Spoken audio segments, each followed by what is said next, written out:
All right, dude. Well, it's been a few weeks, and our good friend Wheezy, Yeah. who always is on top of shit, Right. and 'Cause always we're not. he's always looking out for us. Good. Because somebody has to. Right. Well, before we get into that, Yeah. I don't even want to get into that first, but All right. I played some of the new Anthrax, the latest Anthrax, I should say, because Right. it's not so new anymore. Okay. But I am not an Anthrax fan. I did like the John Bush era, not a big Joey era fan. We've had Okay. Joey on the show several times. I like him. We hooked him up with our good Jack. friend Jack Frost. Right. And I like that connection. But as far as the Anthrax era with Joey, not a fan. Okay. But the whole worship music CD, Yeah. smoked. I love it. I love it. Yep. So I played some worship music there, but apparently Yeah. the drummer for Anthrax, Charlie Benante, is Yeah. that how you say his name?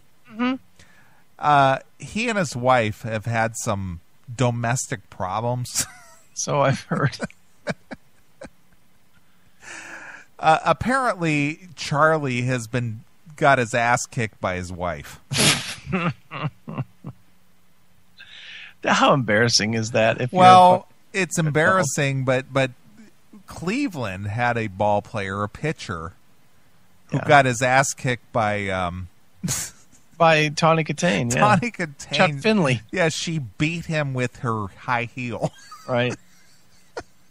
Right. What is with these women so out of control? They're beating their husbands. I don't know, but I know me. If some woman started beating me with an object, she's going down. Right.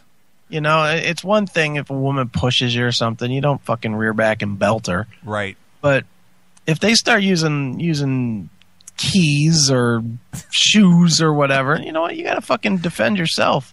That means knocking her on her ass, so be it. Right. I was reading that Chuck Finley story about 5 or 6 years ago where Right. I guess they were driving home and she basically took her shoe off and was beating him in the car while he was driving. Fucking funny. But you know what's funny? And What? this is a personal story. All right. Back in 89, Okay. I was dating I was kind of dating this chick. All right. And she had this guy that I don't think she was so much dating him. He was more like a, beggar and hanger on type guy. Okay. She more or less tolerated him. All right. And he got to this point where he thought he owned her, I guess. Okay. So he was always questioning her. Where are you at? Who are you talking to? Where were you? How long were you there? When are you coming home? Type of thing. Right. And I don't know. Again, at this point, I don't even know what the whole story was. Right. But I used to work at a club back in the late 80s as a DJ. Okay. And this was a rock club, and I didn't do this full time. I did this as a fill-in. There was a guy who did it normally, but when he wanted the night off or whatever, I would be the fill-in DJ guy. Okay. So this was a cool rock club and everything out in Southern California. And this girl that I was dating for a very short time, she worked there periodically as a waitress too. All right.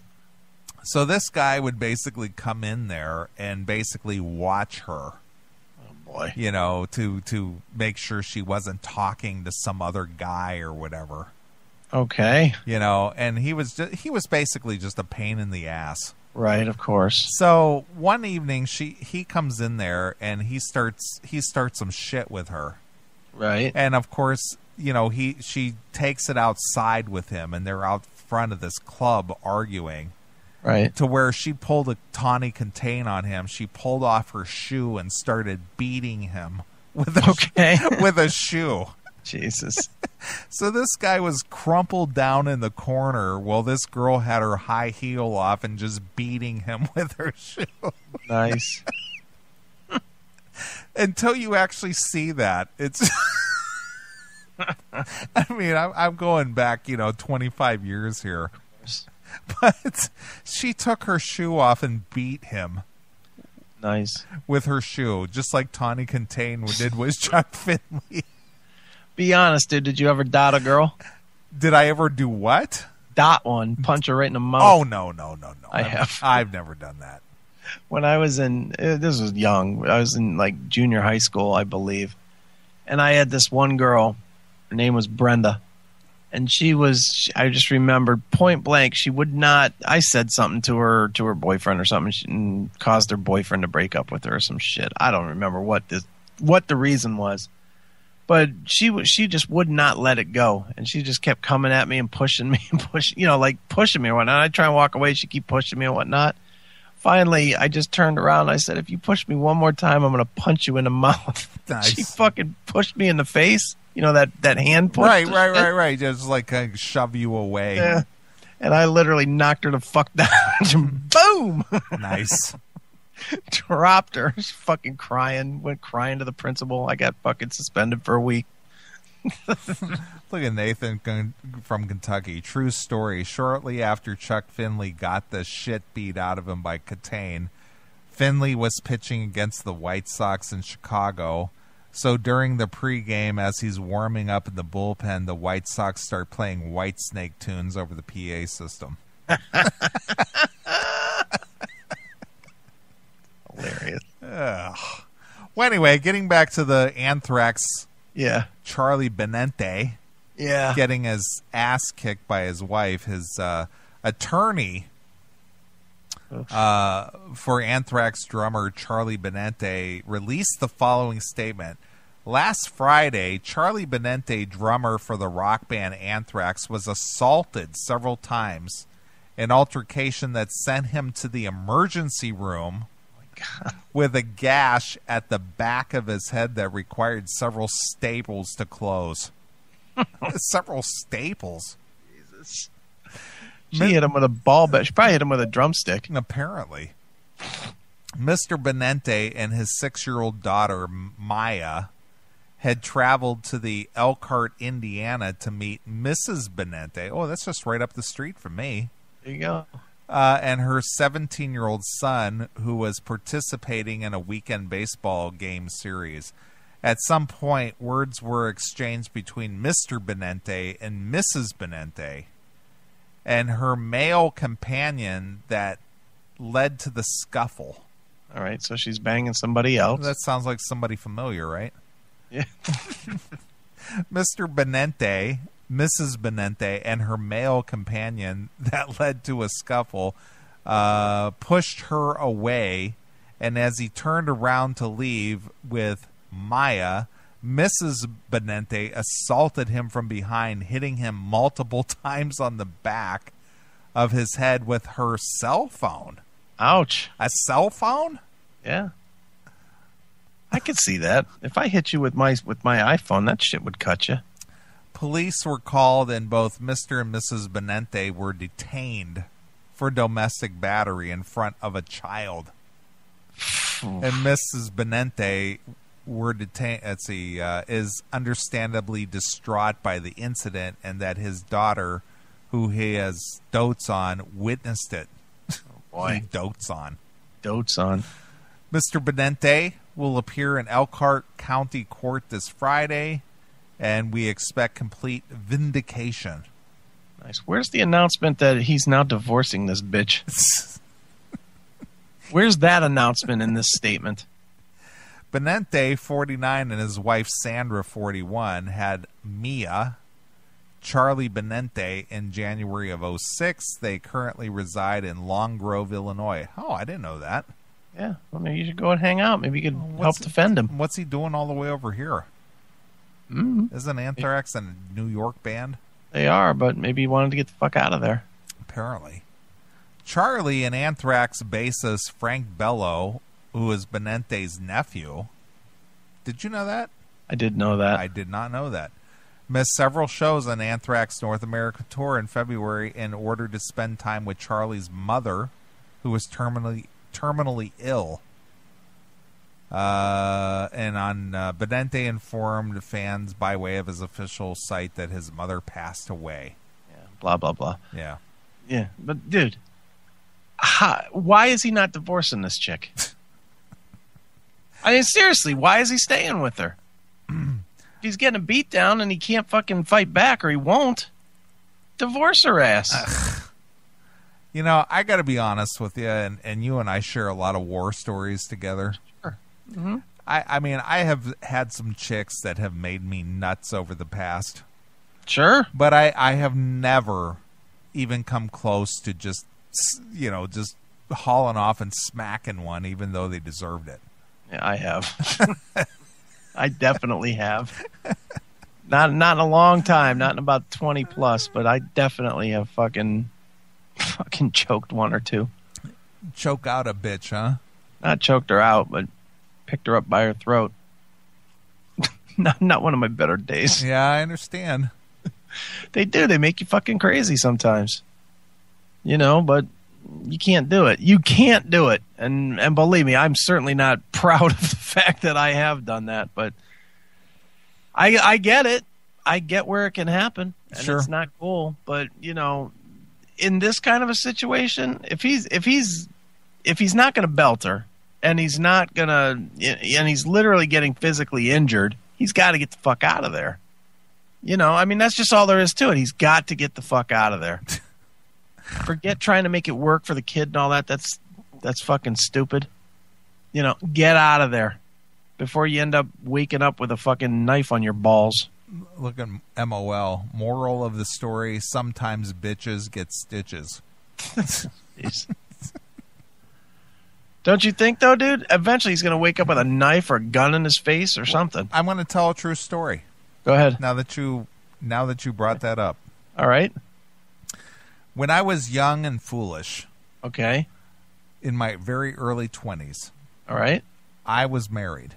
Okay. That was the first and last for me. For sure.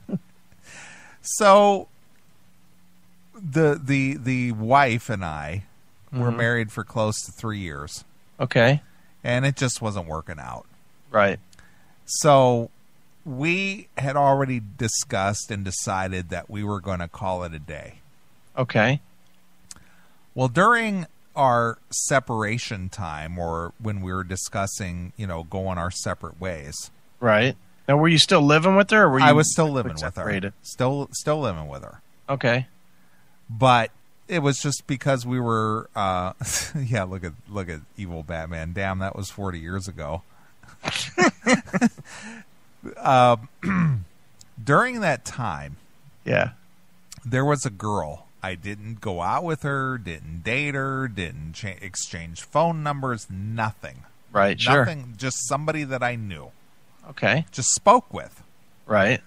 She looked me up in the phone book one day. This was back when there was before cell phones and everybody actually had a home phone and you were listed in the phone book and all this and that. Okay. Okay. This girl calls me out of the blue. Okay. Just out of the blue. Didn't ask her to, didn't give her my phone number, nothing. Right, okay. The wife, whom I already had an agreement with to split up, answered the phone. Oh, boy. So the girl says she's looking for me. Right. So she's just like, hold on a minute. So she hands the phone to me.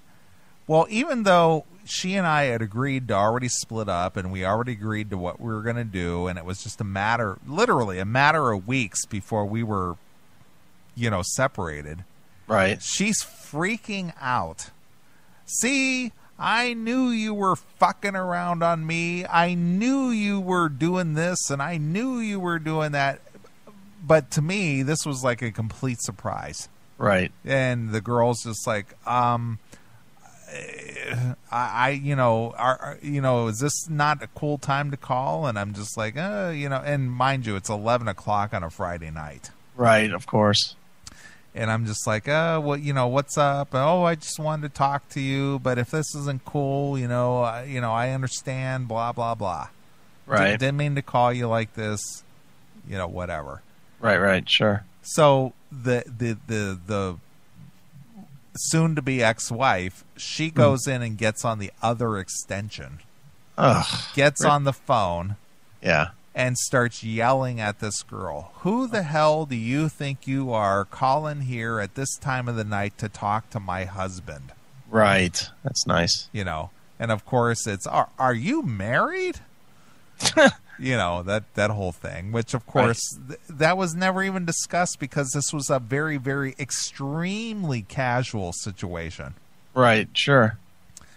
And it's just, and of course, you know, you don't know what to do at this point. Right. So you're just like, listen, I can explain, right? That never goes over well. Never mind, click. Yeah. So she comes storming back into the room. See, I knew you were fucking around on me, and I knew you were just being an asshole, and yada, yada, yada, whatever. Right. So she goes into the bedroom, slams the door. It's late. I fall asleep on the couch. Right. The light is still on. About an hour later, I wake up because I see a shadow coming across my face. Okay. I wake up. She's standing over me with a big kitchen knife. Jesus Christ. This is a true story. She's standing over me with a kitchen knife. Okay. And she says, "Don't you fall asleep, you son of a bitch, because if you do, I'm going to get you." Fuck that. Okay, I'm out of here. See ya. Bye-bye. And she goes back into the bedroom and slams the door and locks it. Please tell me that you left like 5 minutes later. No, I didn't leave, but I didn't go to sleep the rest of the night. Fuck that. I'd have been gone. Gone and calling the police from whatever payphone I could find. But that is a true story. Jesus, dude. I always had fears of that. Like when me and the ex would have really bad fights, I always feared that I would wake up to a knife or a gun or some shit, but thankfully that never happened. So that is a true story. At 23 years old, I'm waking up on the couch with this psycho bitch standing over top of me with a big kitchen knife. Why?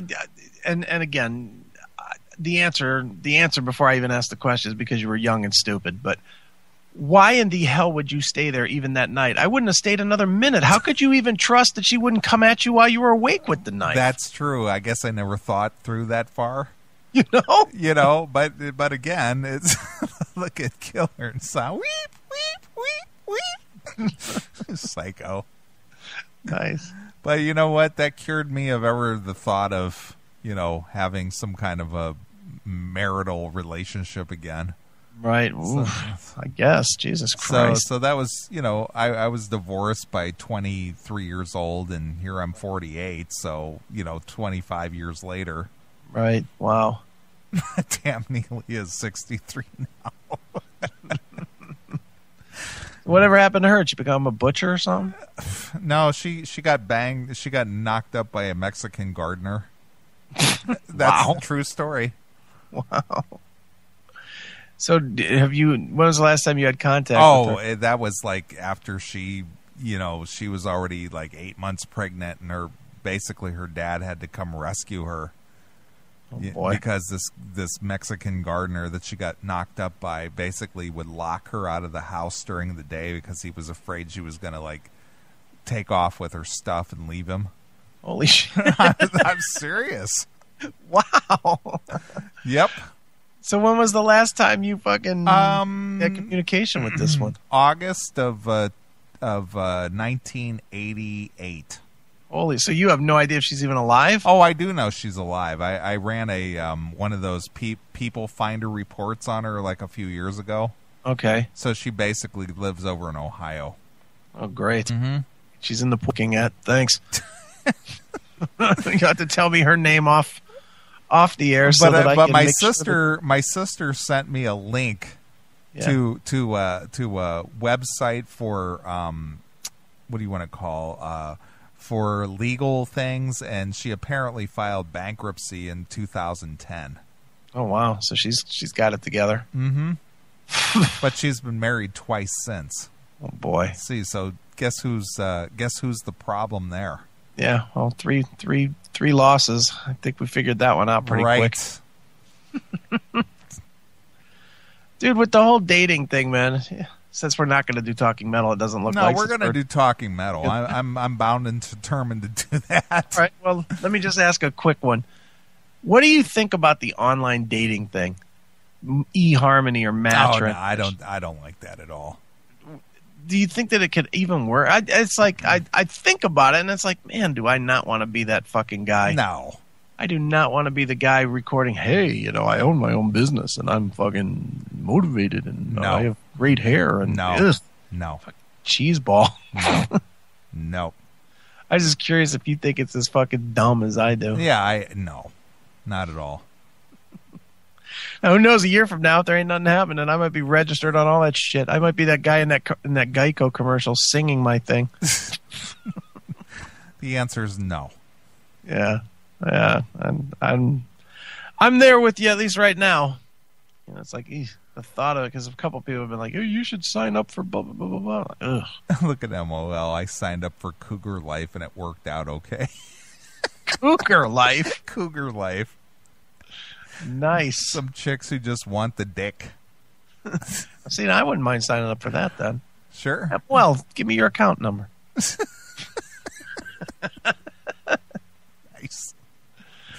All right, let's knock out some Talking Metal and wrap up the night. What do you think? I'm in. I'm in for it too. I've been waiting actually. Look at this Christian mingle. Ugh. Thank you. I want to get laid. Thank you. Well, that's the whole guise of it, dude. It's the name just throws it off. Yeah. Please, the name and all the girls that sign up that are actually, trying to tote the book. And that's the truth. They're all just trying to tote the girls are all trying to tote the book, and the guys are pretending that they're Christians, trying to bang themselves a chick that isn't worn out. Absolutely. They're looking for a tight pussy, so they go to christianmingle.com instead of fucking Cougar Life. Right. Come on. That's absolutely true. I know. It's a joke. Look at evil Batman. Damn, Chris, I know a lot of fat chicks who need some dick at my school. What? What the hell? SexyBlackSingles.com. That's for you, Chris. Jesus. Chris wants anal.com. Chris wants anal.com. Jeez, oh man. Can I bring up nothing without me getting thrown into the barrel on this fucking show anymore? No. Damn, man. I'm not going to talk about my real life anymore. Fuck this. That's funny. Well, I've actually shared more with you this show than I have, for real life. I know, ever. Because, man, I'm telling you. If people only knew, right?